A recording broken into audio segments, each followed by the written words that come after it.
দোয়ার সাথে মাঝে মাঝে দাওয়ারও দরকার আছে না নাই? দোয়াও লাগবে, দাওয়াও লাগবে, ঠিক কিনা? আপনার ছেলের জন্য আপনি দোয়া চাইতে আসলেন, হুজুর দোয়া করেন। অনেকে কলম নিয়ে আসে আমাদের কাছে, কলম। আমি ভাবছি আমারে গিফট করবে, পরে কয় না, গিফট না, ফুদিয়া দেন। ফুদিয়ে দেন কেন? আমার ছেলের পরীক্ষা, আপনার ফু পাইলে গোল্ডেন এ প্লাস। আমি কই সর্বনাশ, লেখাপড়া না করলে ডবল জিরো পাবে, দোয়ায় কাজ হবে না। আগে পড়াশোনা করতে হবে, তারপরে দোয়ায় কাজ হবে, ঠিক কিনা?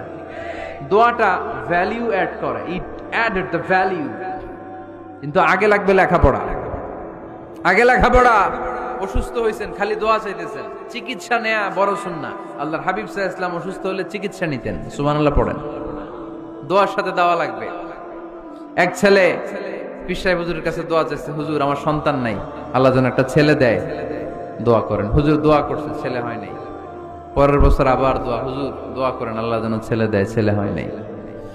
তৃতীয় বছর আইসা বলে, হুজুর দোয়া করেন, ছেলে হয় নাই।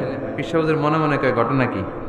ওর ছেলে হয় না কেন? জিজ্ঞেস করলো, বাবা তুমি কি বিয়ে করছো? কয় না, বিয়া তো করি নাই।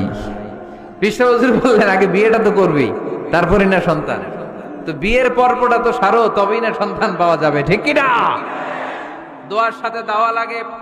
আল্লাহর হাবিব সাল্লাল্লাহু আলাইহি ওয়াসাল্লামের আঙ্গুলে একবার বিচ্ছু পোকা কামড় দিল, প্রচন্ড ব্যথায় বিশ্বনবী কাতরাচ্ছেন, রেগে গেলেন আর বললেন, ও বিচ্ছু, মানুষও চিনোস না, নবীও চিনোস না, কোথায় কামড় দিবি, জায়গা পেলি না।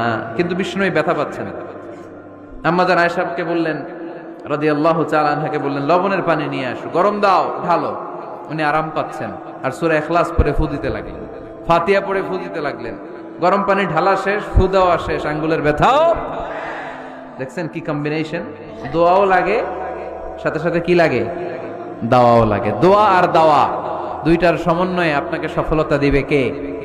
সফলতা একজনই দেয়, তার নাম জোরে বলতে হবে, তিনি কে?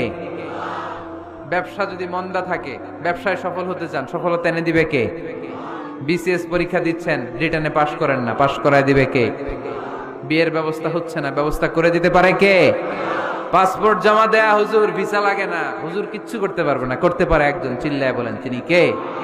এজন্য বিপদে আপদে সব সময় আমরা ভরসা রাখবো আমাদের আল্লাহ রাব্বুল ইজ্জা ওয়াল জালালের উপর। আল্লাহর কাছে আমরা বেশি বেশি চাইবো। আল্লাহ ছাড়া কারো দরবারে আমরা হাত পাতি না, চিল্লায় বলেন ঠিক কি না? আমরা ফকির একজনের দরবারে, ঘাটে ঘাটে আমরা ফকির হইতে রাজি না, আমরা একজনের দরবারে ফকির। দরবারটা কার? দোয়া একটা শিল্প।